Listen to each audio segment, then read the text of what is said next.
Mana yang lebih utama, mendengar murattal atau kajian? Bergantung kebutuhannya.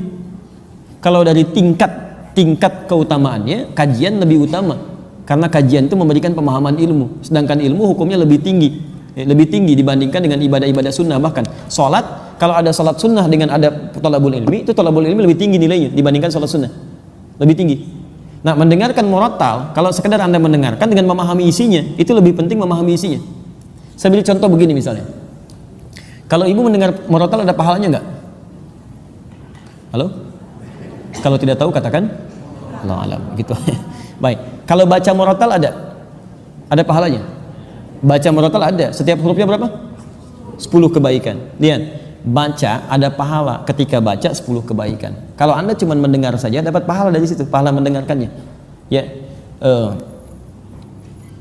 Ada 2 ayat di sini yang paling menarik. Satu, Quran surah ke-8 ayat kedua. Wa idza tuliyat 'alaihim ayatuhu zadathum imana. Ada orang kalau dia mendengar bacaan-bacaan Quran bertambah keimanannya. Jadi ada orang-orang tertentu yang ketika mendengar murattal Quran ada getaran pada imannya, nah itu melahirkan pahala lebih dibanding dia. Ya, pahala lebih. Ada yang kedua, wa idza quri'al Qur'anu fastami'u lahu wa ansitu la'allakum turhamun. Jika dibacakan Quran kepada Anda, maka simak dan dengarkan agar kalian mendapatkan rahmat. Jadi orang yang mendengarkan bacaan Quran mendapatkan rahmat Allah Subhanahu wa taala. Lihat, Anda mendengar murattal Quran, rahmat Allah diturunkan kepada Anda. Tapi Anda mendengar taklim, Anda mendapatkan 4 yang diberikan oleh Allah lewat lisan Nabi yang tidak diberikan kepada selainnya. Apa itu yang 4? Di hadis Muslim nomor hadis 2010. Majtama'a qaumun fi baitin min buyutillah. Enggak pernah orang kumpul di satu tempat di rumah Allah. Yatsluna kitaballah. Dia kemudian bertilawah Al-Qur'an wa yatadarasunahu fi ma bainahum. Kemudian mereka membahas itu, berdiskusi, taklim dalam konteks kita. Illa, kecuali diberikan 4 hal. Ghasyiyatuhum rahmah. Allah akan menaungkan rahmatnya bagi orang itu. Anda mendengar bacaan murattal Quran, rahmat Allah diturunkan. Anda ikut kajian, ikut taklim, rahmat Allah dinaungkan pada Anda. Lihat sini, apa bedanya naungan dengan turun? Perhatikan, ini satu tempat, rahmat Allah turun. Kalau turun itu kan bisa di sini, bisa di sini, bisa di sini kan? Halo? Baik ya? Ini kalau masuk di sini yang lain kan nggak kena kan? Tapi kalau dinaungi itu kan semuanya kena. Perhatikan, Anda mendengar bacaan Quran, rahmat Allah turun pada Anda, yang di sana belum tentu dapat. Tapi kalau taklim, rahmat Allah dinaungkan, semua kena naungan. Satu. Yang kedua, nazalat alaihimus sakinah, Allah berikan sakinah, ketenangan pada jiwa orang yang belajar. Ketenangan. Orang Anda mendengar bacaan Quran, iman Anda meningkat. Ada getaran pada jiwa. Tapi kalau Anda mendengarkan bacaan-bacaan dari taklim, dari pelajaran, bukan cuma meningkat iman, tapi ada ketenangan dalam diri Anda. Ini hadis, kata para ulama, menunjukkan 2 hal. Satu, faidah taklim, mendapatkan kelebihan lebih. Yang kedua, memberikan gambaran taklim yang benar. Taklim yang benar itu berdampak pada ketenangan jiwa. Jadi kalau Anda belajar dimanapun tidak membuat hati Anda tenang, jauh dari Allah, berarti taklim Anda belum sempurna. Tinggalkan, cari yang lebih baik. Termasuk dengan saya, kalau saya tidak memberikan materi yang bisa menenangkan jiwa Anda, mendekatkan Anda kepada Allah, tinggalkan saya, cari guru lain. Cari guru lain. Saya tidak akan katakan harus ikut dengan saya, tidak. Cari guru lain, ambil faedahnya dan dekatkan diri Anda dengan Allah. Yang ketiga, wa haffathumul malaikah. Orang yang ikut taklim itu dikerumuni oleh malaikat. Dan yang keempat, wa dzakarahumullahu fi man indah. Disanjung-sanjung oleh Allah sampai selesai taklimnya di sekitar makhluk yang ada di sekitarannya. Anda bayangkan, Anda mendengar murattal Quran cuma mendapatkan 1, rahmat Allah. Tambahan bonusnya getaran jiwa. Tapi kalau Anda ikut kemudian taklim, pengajian dan sebagainya, dan sifat pengajiannya benar, maka 4 diberikan, 1:4. 1:4. Ya, apalagi dalam bacaan kemudian taklimnya itu disinggung tentang ayat-ayat Allah, dibacakan juga, pahalanya ada, plus lagi dengan yang lainnya dan seterusnya. Allah Ta'ala a'lam bissawab. Wah. Ya, ada kemuliaannya walaupun mungkin tidak sama dengan yang datang. Ya, yang di YouTube ada, Masya Allah, Anda jauh masih mau mendengar, ada orang dekat nggak mau datang. Ya, itu luar biasa gitu kan? Ada pahalanya. Ada pahalanya, pahala dia dari belajar, ada perubahannya, ada materi dia catat, dia pelajari, itu pahala besar sekali. Ada pahala besar sekali, walaupun dia tidak hadir ke tempatnya. Ya, ada pahalanya. Jadi pertama, pahala dari pelajaran dia, pahala dari penyimakan dia, pahala tekad dia berubah, pahala setiap dia menulis, pahala dia mengamalkan. Ada banyak sekali. Ya kan kaidah fikihnya begitu. Ma la yatimul wajibu illa bi fa wajib. Ya kan, sesuatu yang tidak bisa dilakukan kecuali dengan itu, maka itu menjadi hal yang melekat pada dirinya. Saya nggak bisa datang, tapi saya punya perangkat ini, saya kerjakan lewat itu. Atau mala yu'khadhu kulluhu la yutraku kulluhu. Sesuatu yang nggak bisa dikerjakan semuanya, jangan ditinggalkan seluruhnya.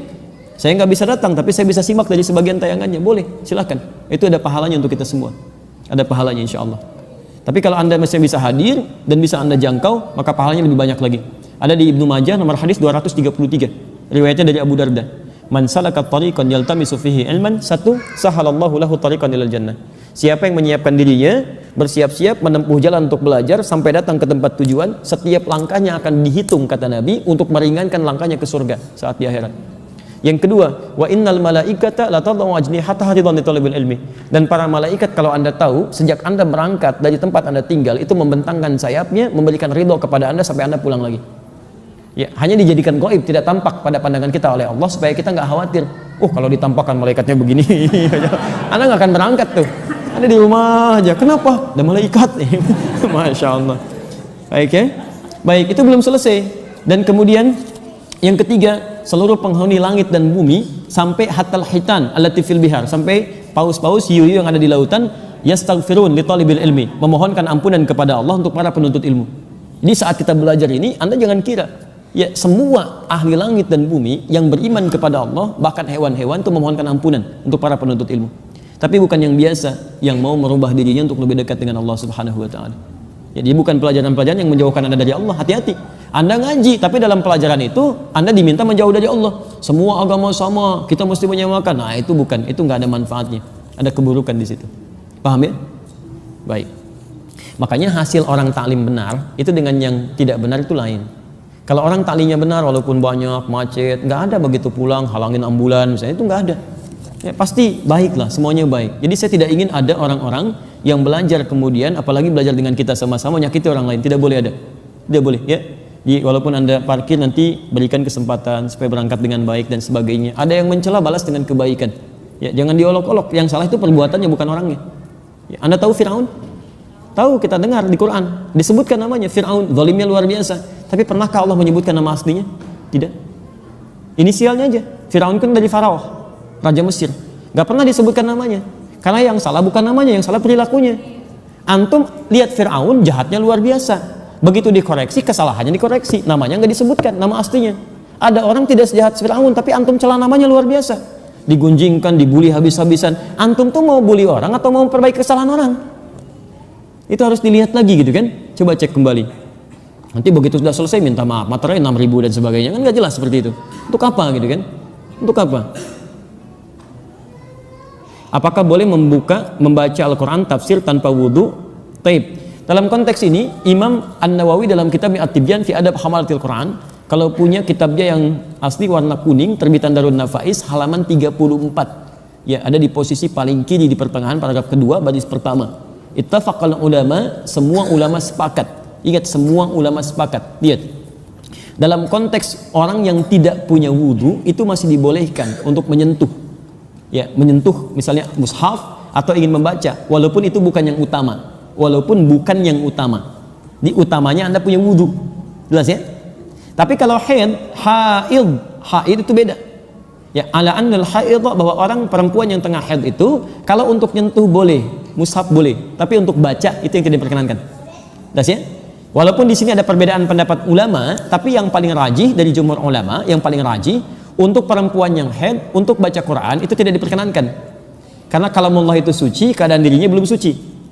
Tapi kalau dia mau mendengarkan tafsir itu boleh, baca tafsirnya, ya, baca tajwidnya boleh. Kalau baca Qurannya tidak, dia menunggu sampai sucinya. Makanya saya sarankan pada perempuan-perempuan, ibu yang dalam keadaan belum suci, ibu misalnya, maaf, bisa atur waktu. Saat suci ibu baca Qurannya, saat dalam keadaan sedang haid ibu baca tafsirnya, tajwidnya dan sebagainya, fikihnya, itu masya Allah. Dan berita baiknya, ketika ibu beramal dalam keadaan sucinya, kemudian saat sedang tidak suci amal itu nggak dikerjakan, itu otomatis pahalanya tetap mengalir, Bu. Anda baca Quran satu hurufnya berapa? 10. At-Tirmidzi nomor hadis 2910. Man qara'a harfan min kitabillah falahu asyru hasanat. Siapa yang baca satu huruf dari Al-Quran, kitabullah, dapat 10 kebaikan. Ibu baca saat suci. Begitu saat haid, ibu nggak baca, ibu baca tafsirnya. Itu pahala kebiasaan ibu baca Al-Quran dituliskan seketika, sempurna pahalanya. Dituliskan. Setiap yang biasa dalam keadaan sucinya. Itu hadisnya sahih. Ya, hadisnya sahih. Baik, ibu ambil contoh, para ulama di sini berhukum ketat bu ya. Kalau ibu contohkan jangan mengambil dari ayat-ayat Qur'annya. Atau ada yang kedua memberikan solusi, tidak diniatkan untuk membacakannya, tapi diniatkan untuk mengajarkannya, bukan dalam konteks membaca. Ada yang ngambil jalan tengah itu. Baik ya. Allah Taala adam bisawab. Sebentar ya, saya bacakan di sini supaya teratur bacanya. Ya nanti ibu angkat sana angkat sana angkat sana angkat, saya pulang. Bismillah. Bagaimana kalau di sini tanpa jilbab ya? Teruskan tanpa jilbab. Tidak ada aturan yang mengatur itu, tapi kalau dalam adab itu yang sempurna dibacakan dalam keadaan yang baik. Ya, yang perempuan berwudu dulu dan kenakan jilbab yang baik, menghadap ke arah kiblat. Itu adabnya ada. Kitab Imam An-Nawawi itu bagus sekali mengaturnya.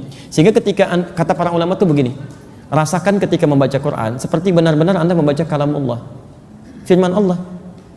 Rasakan Allah melihat kita. Apakah Bapak Ibu nggak senang dilihat Allah dalam keadaan yang terbaik? Yang terbaik. Dilihat manusia dandan gitu kan, kenapa dilihat Allah dalam keadaan yang biasa-biasa saja?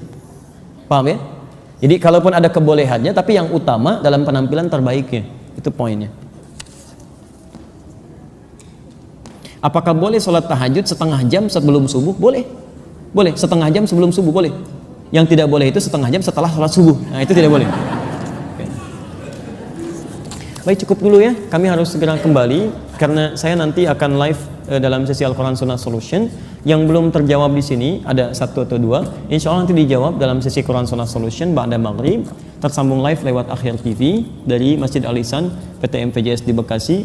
Dan nanti juga ada sambungan interaktif, kalau Bapak Ibu akan ada pertanyaan lagi silahkan nanti disampaikan, kalau ingin cepat langsung di SMS kan ya ke line dimaksud, nanti akan dibacakan dan dijawab seketika insya Allah. Baik, izin menyampaikan informasi bahwa kita akan lanjutkan kembali di pertemuan berikutnya materi topik biasa kita, yaitu tentang tazkiyatun nafas, dan saya insya Allah akan siapkan silabus, jadi nanti untuk bulan depan sudah ada rincian materinya, ini yang dipelajari, outputnya ini, dan nanti saya siapkan juga mudah-mudahan bisa menuliskan resumnya untuk bisa dibagikan insya Allah. Baik, demikian Bapak Ibu sekalian, kalau ada benar itu dari Allah dan Rasulnya, kalau salah itu mutlak dari saya pribadi, mohon dimaafkan. Satu lagi, bagi yang ingin mendalami materi tadi belum tersambung, nanti saya hari Sabtu akan menyampaikan ulang dengan yang lebih detail dan ada PowerPoint-nya. Itu nanti bisa di-download. Tapi mohon izin mungkin agak jauh, saya sampaikan dari Malaysia yang tersambung lewat Akhir TV nanti insyaallah. Baik ya. Subhanakallahumma wa bihamdika asyhadu an la ilaha illa anta astaghfiruka wa atubu ilaik. Wa akhiru da'wana alhamdulillahirabbil alamin. Wa afu minkum. Assalamualaikum warahmatullahi wabarakatuh.